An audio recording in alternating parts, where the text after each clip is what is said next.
no game. Fuck fame, I'm still trying to make it out the game. I have Gio sitting down with me today. He's an urban artist, entrepreneur, and two-time Latin Canada nominee. We're here to talk about Candela. But before we get into that, I want you to tell me briefly about the events that you've done here in Edmonton. I've known you for about a year, so I've known you've done a lot for the city lately. Can you briefly talk to me about that? Yeah, well, thank you for doing this interview with me. I appreciate it. I think it's a good thing, so I'm excited to be here. Touching on the events, I have, since the beginning of this year, I have curated a few events. I've done Noche de Parranda, where I brought a bachata artist from Toronto to play here in Illusions, and also the other artist was Bebe Boy, who is also an urban artist from Toronto. I've also done, just networking events like La Union. I hosted that one at the Foundry on White Avenue. We had, great support. We had support from Alberta Music, Same As Me was one of the hosts. JP La Esencia was one of the other hosts. So it was a great networking event. We had an artist that came out and did a surprise performance for us from Toronto, so that was quite exciting. And I did one just before, in 2023, Rumba Son, which was another artist showcase of different artists just all over Canada, Latino artists. Not just Latino artists, we had, other cultures as well. And we hosted that one at Union Hall. So, yeah, we had artists from Montreal, Toronto, Vancouver, Calgary, Edmonton. And that was the first one and the biggest one, right? Yeah, so that was one of the first ones that we did that took more work, than most of these other ones, because there was, lots of flights involved, accommodations, things like that, and just trying to organize it. So that was a really good one. We had a lot of good artists. We had Primo. Yeah. We had artists that came up from Montreal. We had Expose there, who also does. He has a platform that interviews artists. So that was great to have him there. And just recently, we did Candela. Candela, yes. Tell me, how was Candela? How did it go? So, Candela is an event that was basically created. The name was created by an individual that's from Montreal, and he goes by the name of MC IVO. Now, he tried to do this event last year and in Montreal, but apparently something happened and they had to cancel it. They had some really good names in there. They had Bebe, they had JP La Esencia, Coreano, Landy Garcia. So they had a lot of really good artists in that lineup, but they had to cancel it apparently. So then this year, when I was nominated to the Latin Awards, I was out in Montreal, and that was just a few months ago. Now, when I was in Montreal, I had met up with MC IVO and another individual that goes by the name of, he's an artist from Toronto, and his name is Loco Guanaco. Now, when they invited me to this meeting, they basically told me that they wanted to do a Candela again, and they wanted to know if I could come on as a sponsor, or just even come on as somebody that can bring artists from Edmonton to perform at the event. And I was like, that's a great opportunity for the artists, to get some great exposure. So I was like, you know what, let's do it. So I came in as the guy that was going to handle the West, and I also had my partner. CR, who's with Your Beat Inc. So it was me, CR, Loco Guanaco, and MC IVO. And it was gonna be, we were gonna host it at in Ajax, Ajax, Ontario. So that was the original place where we were supposed to do it. So we had all this time, like since June, we've been planning this event to be in August. So August 31st was the date that we were going to do it, but we decided to change it a day to the August 30th because there was Arcangel. He was going to Ontario, to Toronto that day. So we're like, yo, if we do this event, there's not going to be people there because they're all going to be at this concert, you know, and everybody loves Arcangel. So I said, if we do it, we're going to have an empty venue. So then everybody decided, okay, you know what, let's change it to the August 30th and we'll do it at this, we were supposed to do it in an acreage. That's in Ajax. And this was a venue that Loco Guanaco had found for us. It was an acreage with like pool, a stage. It had like a mansion apparently, you know, like 13 rooms, you know, like something crazy, right? So we were like, you know what, let's do it. It's gonna be like a festival vibe, right? In the planning, you know, Loco Guanaco eventually said to us, like, hey, you guys, you know, because he was, apparently this mansion was going to accommodate all the artists. Yeah. Now,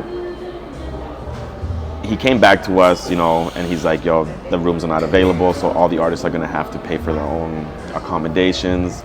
And we were like, you know what, it's just, I don't think it's going to work. We're not going to, there was just a lot of problems with the location in itself, too, this acreage. So then Loco Guanaco comes back to us and he's like, okay, you know what, guys, I got a new location now. We can do it at a club. They're my friends. They'll support. And it'll be at Nouveau nightclub. Yeah. So we're like, okay, so it's going from a festival to kind of like a club scene now. So we're like, okay, it's, you know, it's gonna be different. So yeah, we started, you know, we decided, okay, you know what, let's lock it in. And basically Loco Guanaco told us, you know, any artist just have to show up, perform, and you're good, you know. So we're like, okay, you know what. And CR, who was sponsoring the artist from Edmonton, who's with Your Beat Inc., had already, at this point, he's already bought the tickets for the artist, you know, $3,000 in tickets. So we're committed already on our end, you know, like on the West, like when we say we're doing something, we do it. We keep our word over here. So then Loco Guanaco, so, you know, now I'm saying, okay, you know what, we got this location, we got this venue, I'm going to do what I can to, you know, promote it and get people out, because I know a lot of artists from Toronto already, and, you know, other people that do, you know, just individuals. So, you know, I'm reaching out to people like, hey, you know what, guys, we're going to be in Toronto, you know, August 30th. Can you come out and support? So a lot of people replied back and they're like, yeah, we're going to come out, support. We got you. And then I reached out to Medilandia. Medilandia is a very popular producer in the Latino community. He's from Toronto. And, you know, I finally met him at the Latin Awards. So, you know, I invited him. He was like, yeah, I'll come out to support. And then he's like, oh, that's, when I invited him, he's like, oh, that event is still going on? And I'm like, what do you mean? He's like, oh, well, Loco Guanaco's not involved no more. He says que se retiró, like he's not involved in the event no more. And I'm like, what? I was just talking to him yesterday. Like, well, what's going on here? So then, so I'm trying to reach out to Loco Guanaco, and he's not answering me, like not answering my calls. And then later in the night, he would be like, oh, sorry, I was working all day. Sorry, I couldn't. And then he still wouldn't answer my questions or nothing. He was very dodgy. He didn't, you know, want to be straight up with me. And then eventually, you know, he's like, the reason why I have to, you know, move away from this event is because you have problems with one of my friends.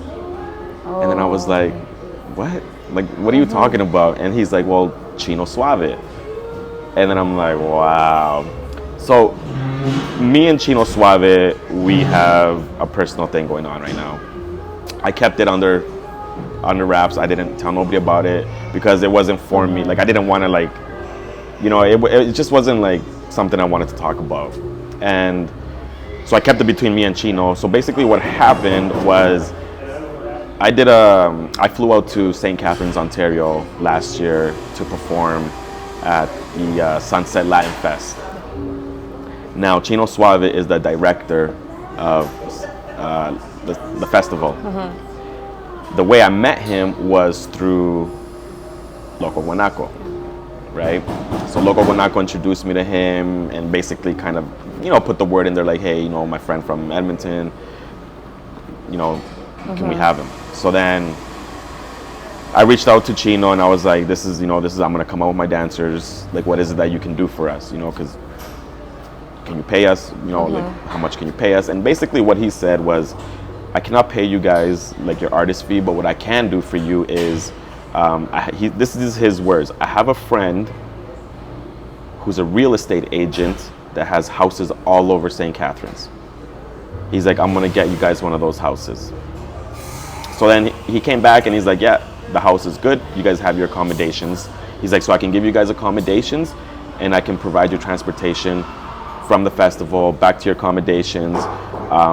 And then for food, he's like, as long as you're at the festival, you guys can eat all you want. So I was like, you know what? I was like, okay, all I gotta do is pay for the flights. I'm like, we're good. Yeah. So I told my dancers, and I still paid my dancers myself out of my own pocket, because I don't want them to go and just feel like they're not being, recognized and given what they deserve. So I paid my artist out of my own pocket. Never said anything to him. Anyway, so we get to Hamilton Airport, and the deal was that he was gonna have a car there to pick us up. We touch down. I'm calling him, no answer. For like about a half hour, I was like, like what the hell? And then he calls back and he's like, oh man, I'm so sorry. I'm here at the festival, setting up for tomorrow because the festival was supposed to be the following day. Yeah. So he's like, I'm still setting up, it's been crazy, this and that and blah, blah, blah. He just had this story. So then I was like, okay, so what's going on? Are you picking us up? And then he's like, I can't leave right now. He's like, can you just, take an Uber here? And then from here, we'll take you to the accommodations. So then I was like, dude, okay, whatever. We get an Uber, $150. $150 Uber from Hamilton Airport to St. Catharines where the event was happening. So then we get there and he's just like, oh man, I'm so sorry, that this is, that it came out like this. I didn't expect it, blah, blah, blah. So then I was like, okay, you know what? We're just tired. We want to go rest. I'm like, can you take us to this house? And then he says, oh man, that's another thing I forgot to tell you. The house has no beds. What? He's supposed to be helping you, setting this up, and it's so unprofessional. Right? And I'm like, no beds? He's like, yeah. He's like, he's like, if you guys want to get like a blow-up mattress or something and put it on the floor. And I'm like, I was like, wow, the fucking disrespect. I was like, how do you treat somebody like that? But anyway, so I kept my mouth, I didn't say anything. I just, I was like, you know what, man? Oh, this is what he said. He's like, sorry that I can't give you guys a house, but I can give you guys like $500 so you guys get accommodations. Okay. So then I was like, okay, cool. I'm like, all right, we'll take that right now and we'll just go get a hotel. He's like, oh, well, he's like, well, I can't give you the 500 now. Like, it'll be after the festival. And I was like, I'm like, all right. Like, just imagine we didn't have like funds or anything. Like, he would have left us basically stranded in a different province, different city. Thank God that we were able to have our resources and get our own accommodations. So I had to get a hotel for my dancers, and for me and my other, because there was 2 females, so we couldn't all stay in the same room, right? So want to be proper and make sure the girls have their own space.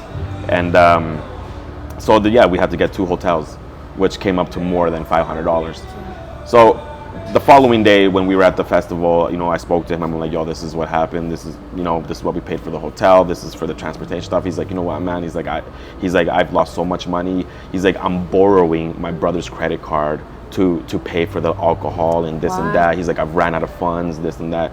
I'm like, you know what, man? Just, you don't have to give me the 500 now, but as long as you give it to me, it's fine. It can be a month down the road when your finances are a little better, whatever it is. I gave him time. I gave him time. Yeah, how long was that? So I gave him a year, basically. A year to pay me $500. And so, I left him alone. I didn't really, reach out to him after the festival because I thought we already had an agreement, right? He he said, you know what, just give me a little bit of time, you know, a couple months, I'll have that money for you. And I was like, okay, you know what, it's all good. We flew back to Edmonton, you know, me and my dancers, and then I saw that he was doing the festival again this year. Oh.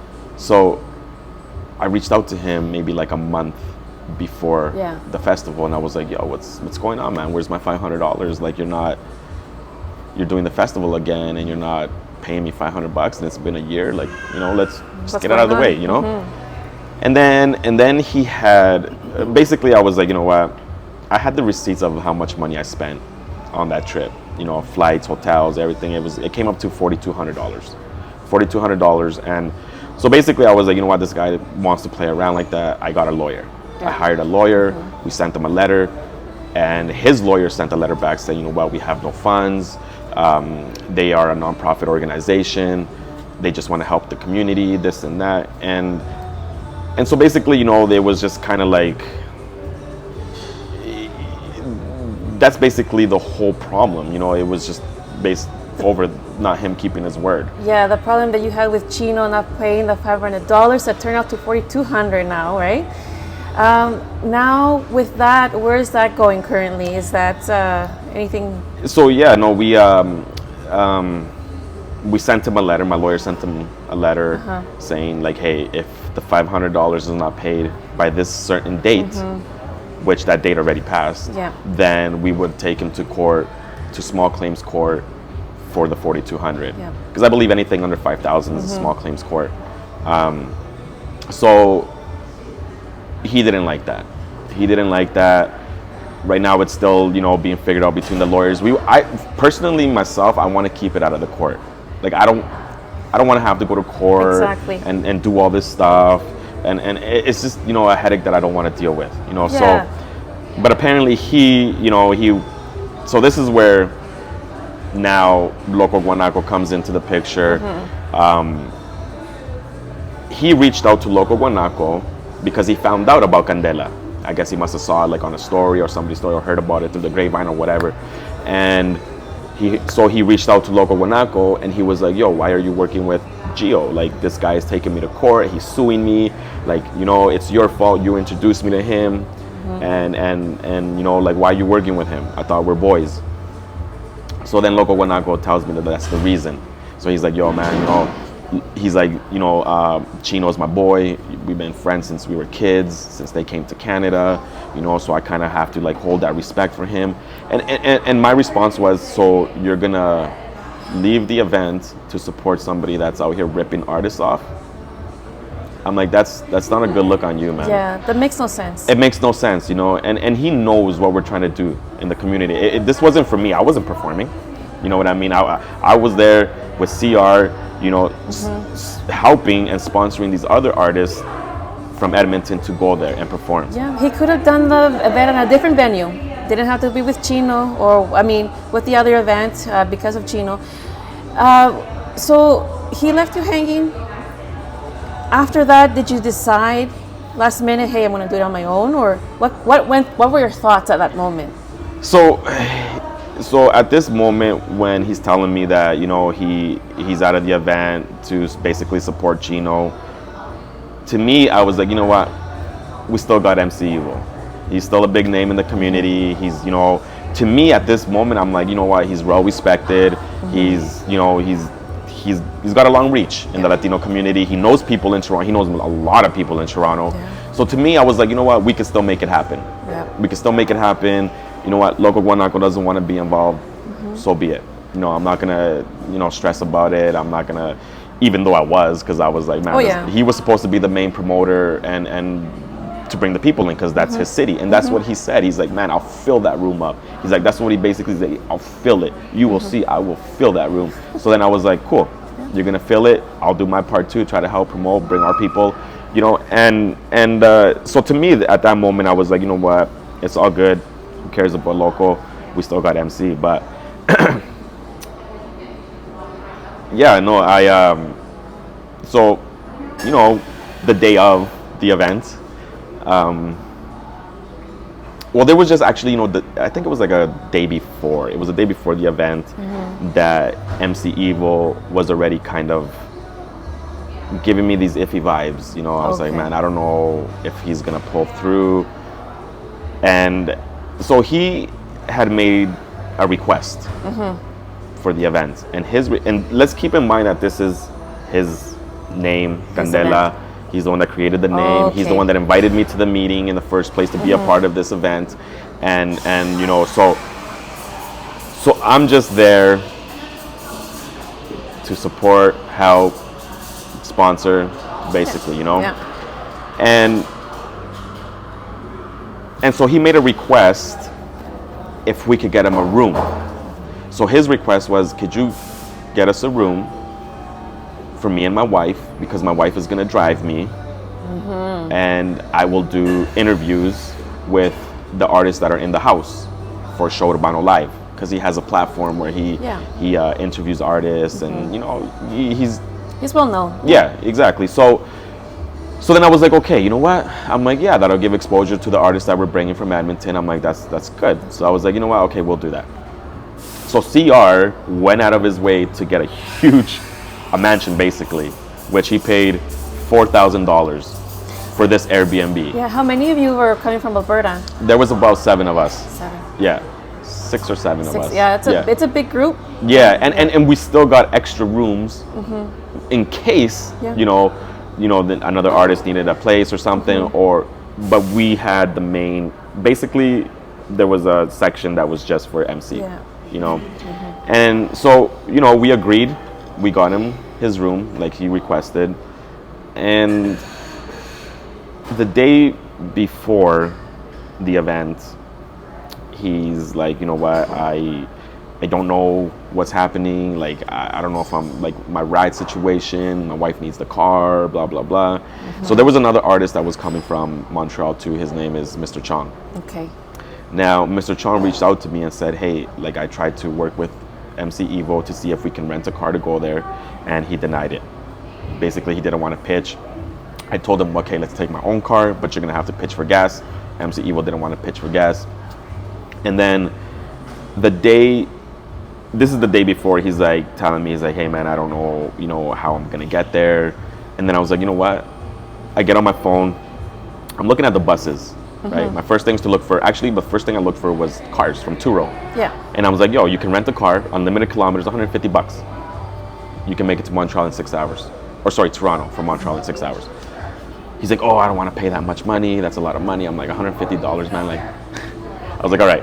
So then I look at the buses, and then I'm like, and the buses coming from Montreal to Toronto the same day. He would have made it before the event. They were $80 there and back. Yeah, that's good. I was like, I'll pay your bus. Yeah. I'm like, get on the bus, I'll pay your bus. He's like, no, I don't want to take the bus. I was like, okay. I'm like, at this point now I'm thinking he just doesn't want to. Yeah, he could have been honest and just been open, you know, like, hey, I don't want to do this, figure it out your own, right? Yeah. And then he's like, I want a plane flight. So he requested that we pay for his plane flight to make it to the event, his event. So I look at the plane flights and I'm like, you're on your own, buddy. They were fucking $1,300. No. $1,300 to fly from Montreal to Toronto. I'm like, you're on your own, man. And the thing that really frustrated me is that he had since June. We've been planning this since June. He had a lot of time to organize himself, to make sure, like how we organize ourselves, to make sure that we would make it there. Yeah, especially if it was his event and he's done it before. This would be his second time. You expect him to have his own stuff ready, his ride, his accommodations. You were practically looking after him as if he was another artist, an artist that you're bringing from Alberta to Toronto. So that's, I don't know, that's kind of strange. It's like me asking somebody to pay me for doing Rumbazon. That was an event that I did. Like, nobody paid me, you know? Nobody paid me to do my own event. Yeah. You know, like, so to me, that's what really frustrated me. So anyways, he said, this is the day before, and he still said, like, I still have the messages where he was like, I will be there. He's like, I will still be there. I'll make it happen. He's like, ahí te veo, you know? And I was like, all right. The day of the event, I didn't even message him. I didn't message him the day of, because it was already like 2 hours before the event and he wasn't even there. So I was like, wow. You know, I didn't even bother messaging him, Wow. saying anything until after the event. You know, so anyways, he never came. He was the host. He was supposed to, you know, he basically his role was pretty big. You know, he was supposed to be the host. Yeah. It was his event, and he was supposed to interview the artist. And he let everybody down. Not just me, but he let, you know, a community down, because these are artists that are from the community. You know, from Toronto, Edmonton. There were supposed to be artists that were gonna come up from Vancouver and Montreal, but they never came. So for me, it was very wrong, Yeah. because I could never, and I told him that I could never do something like that to somebody. No. You know, if I'm saying something, then that's what it is. You know, like I keep my word, and we kept our word right through the whole way. You know, and the crazy thing too about Candela is, I went to a city that I'd never been to before. Don't barely know anybody, and the Candela event was threatened. It was threatened by Chino Suave, and he basically said, whatever happens there that day, I'm not responsible. And I was like, wow. I was like, you know what? And I never told anybody that was part of the event. I never told any artists. I didn't even tell CR. I didn't tell nobody, because I didn't want nobody to be off. But that is the reason why I stayed at the front of the place too. I worked the door because I wanted to be the first person to see him if he came through. But he didn't, you know? And just for somebody to do that, you know, to try to threaten an event just because you did something wrong and now you're being called out about it is just wrong to me. It is very wrong for somebody that says they have a nonprofit. Like, what kind of look are you giving to your own, you know, brand? That's quite disappointing what happened to you with Candela, Loco Guanaco, MC IVO, Chino. It seems to me it's like a train, you know, a train that wanted just to crash the event and make it fail. I heard also there's some things that happened during the event. The mic wasn't working, things like that, little tiny stuff, right? That accumulated. For me, Gio, at this point, with the number of events that you've done your own, you participated in some too within the last year and the year before. You know, along the path of your journey to establish something solid, situations like this are going to happen with Candela, right?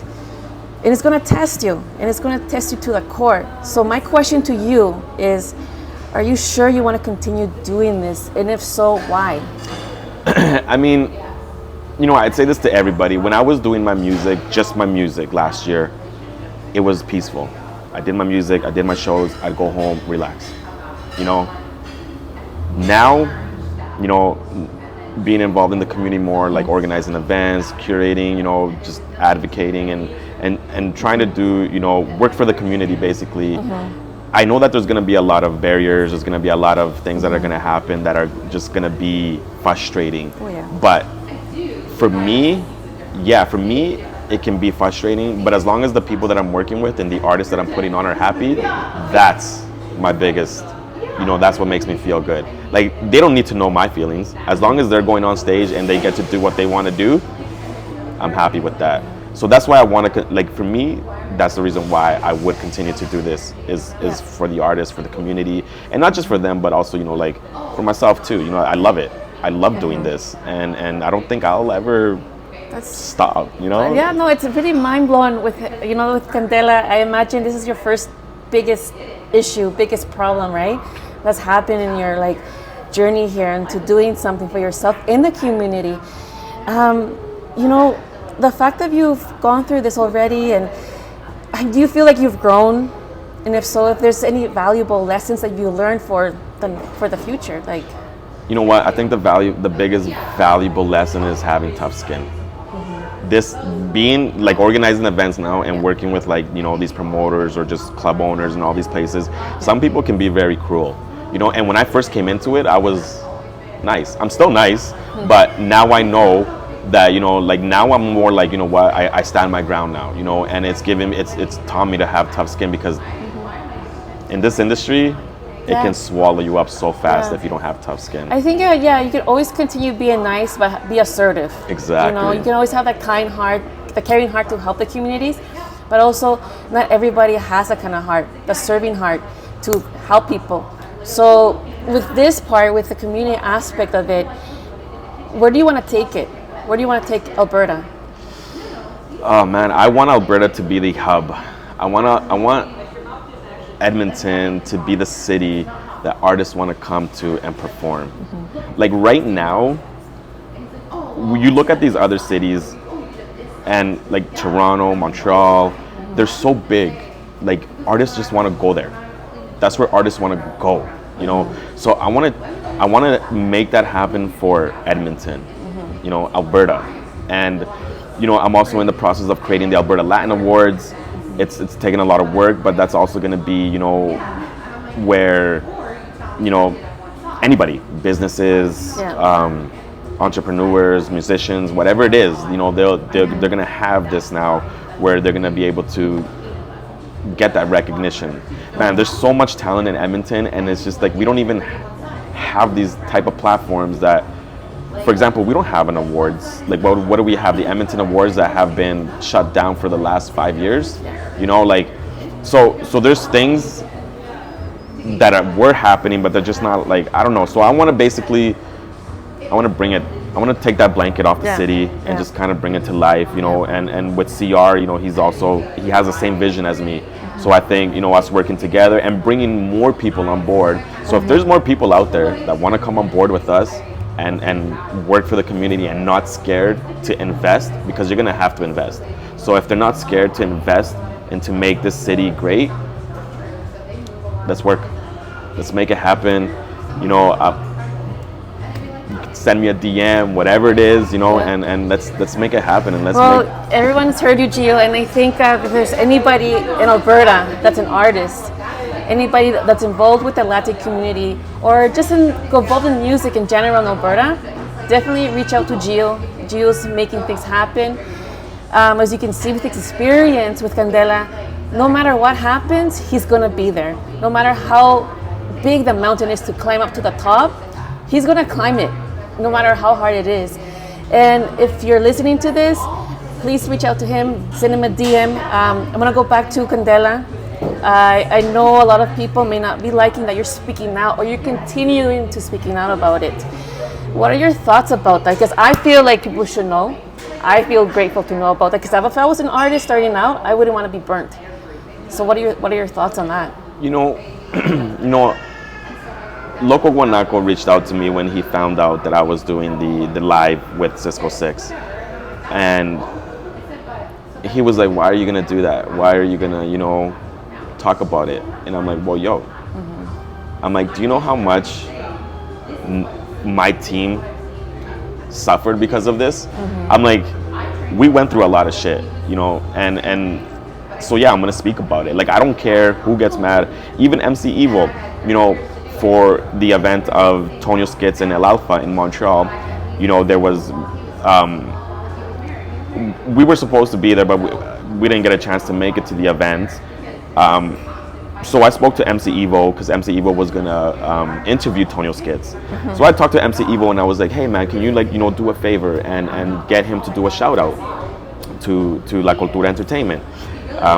Because La Cultura Entertainment was gonna be there to do interviews and you know, as media. So he's like, you know what, man, I got you, you know. So he sent me this screenshot of him talking to Tonio Skits to get the shout out. Excuse me.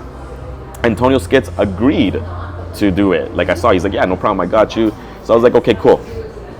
And then when MC IVO found out that I'm doing this, you know, live, you know, exposing what happened, he sends me another screenshot of him talking with Tonio Skits. And Tonio Skits is asking him, hey, do you still need that shout out? And he sent me the screenshot, and then he's like, I know what your position is. You're gonna talk about me. So basically, you're not getting that shout out no more. And I was like, wow. He basically tried to shut me up, tried to get me to shut up, you know, to do this, to get the shout out. And then I responded back to him and I was like, you know what, man? I'm like, you don't have to involve La Cultura Entertainment in between what's happening between me and you, because they're not involved. You know what I mean? They're not part of, like, they weren't I'm like, if you have something, you take it out on me. You know what I mean? Not nobody else. So yeah, no, he didn't like it. So and he even unfollowed me. He unfollowed me on on Instagram. Right. But he kept me following him. So it was just funny. But anyways, I ended up unfollowing him too, right? But it's just, you know, for me, I'm not gonna keep my mouth shut. Yeah, I feel like it's just been one thing after another, and you're losing money. And if losing money means you also have to keep your mouth shut about it, I don't think so. You should speak about it, because it may be in the hundreds and the thousands, but that ends up being millions and thousands more. You know what I mean? Because I feel like if you're going to establish yourself from the get-go early on, you're going to have to get yourself credibility and trust in the industry. And if people are going to be burning you like that, you're going to have to take it the legal way. Yeah. If they can't pay you the $500, if they can't pay you the $4,300, like that money should have been paid to you a long time ago. So I don't know, props to you, I think, for talking to me today with La Cultura Entertainment, telling us what happened to Candela in Toronto. I think people need to know about this. Oh yeah. Yeah. 100%. And I mean, like, and the other thing that's crazy is MC IVO was charging artists to perform at this event. We never saw a penny from that. He never even showed up. So what happened to that money? You know? Oh, geez. And if he's gonna be charging artists, shouldn't he be there? Shouldn't we have, you know, at least got something from that? I don't know. Like, I'm interviewing right now, but that bothers me, because the artist shouldn't be getting paid. You shouldn't charge the artist. Exactly. And that's the thing, you know, and a lot of other, and that's what I want to say is, like, shout outs to the artists, you know, like, man, they also put in effort to make sure, like JP Licencia, he went there as an artist, and then he had to host because MC IVO, like, he's like, you know what, I'm gonna put my part in, I'll help, I'll host. So he did. He hosted the event, and I give him props, you know, for, you know, giving a handout. And like even the other artists, like Diego MX, El Flaco, you know, all these artists bought tables, you know, because basically so that's the that's the other thing. So Loco Guanaco had told us we had the location for free, but it came down to that we had to give a deposit. So we had to give a deposit of $1,000 or sell tables. So at the end of the day, all the tables were sold on the main floor on Nouveau. So it did good. You know, I'm not from there. We brought 150 people through the door. You know, so, but I give props to the artists for, you know, helping and supporting and getting tables, because man, it wasn't supposed to be like that, and I feel bad that they had to do that, you know, because it shouldn't have been like that. Yeah. It should have been exactly how Loco Guanaco said, you know, we got the venue, they just have to show up and that's it. You know? Yeah, it's really sad. But at the end, I'm really happy to hear that as a team, as the artists, they all got together to help out, make those tables, sell them, you know. Gio, from today on, or from what happened from that day, what's your next move? Oh, man, there is so much going on. Like, sometimes I forget things, you know, because like there's so much coming through. You know, right now with Your Beat Inc., we are working in creating an incubator at the White Owl. So basically, you know, we want to have a platform where we can bring in DJs and they can learn, you know, how to DJ. Not just, you know, just for DJs, but even, you know, musicians or whatever it is, out of the White Owl. And basically, it would be like they would start off from the bottom, you know, in the basement, in the incubator. They teach they learn what they need to learn, and then we bring them up to the venue and they start playing in the venue, you know. So everything we do is for the community. So that's one of the things we're doing right now with the White Owl. And I know also there's we are, you know, trying to do Rumbazon too. So we reached out to Explore Edmonton, and they like the idea. They're willing to support. So we're just, you know, waiting for a few more things, and hopefully we get the funding that we want to make this event happen. and also, you know, the Alberta Latin Awards is another big piece of, you know, what we're doing for the community out here. I think it's going to be very good. We've had a lot of support, a lot of good feedback, so it's been great. And you have a lot going on. Yeah. A couple big projects, especially with the Alberta Latin Awards, which I'm so excited and really, really hope it happens like sooner than later. But we all know that takes time. Oh. You want to make it well. It takes time, right? Oh yeah. It's gonna definitely take time. You know, so those are one of the biggest projects that we're working on, and just in between, you know, we're doing little events here. Like on Friday the 13th, we got an event happening at the White Owl. We're gonna have Nick Degree, good DJ. We're going to be working with Esma as well, same as me, from Alberta Music. She's going to be the host there. And we're also doing a ticket giveaway for Mike Towers. So it's going to be a meet and greet. He's going to Toronto October 5th. So we're going to be doing a giveaway at the White Owl for the meet and greet to Mike Tower concert. Great, awesome. Thank you, Gio, for sitting down with me. Thank you for sharing your experience, and I'm sure it's going to help out a lot of people. A lot of people, I gotta tell you. And keep going. Don't let anything stop you. Oh yeah. And just keep in contact. Oh yeah, 100%. Okay, thank you, Gio. Bye. On lanes, finally seeing these fruits of so many nights praying. Hey, all this world will be mine. Yeah, I just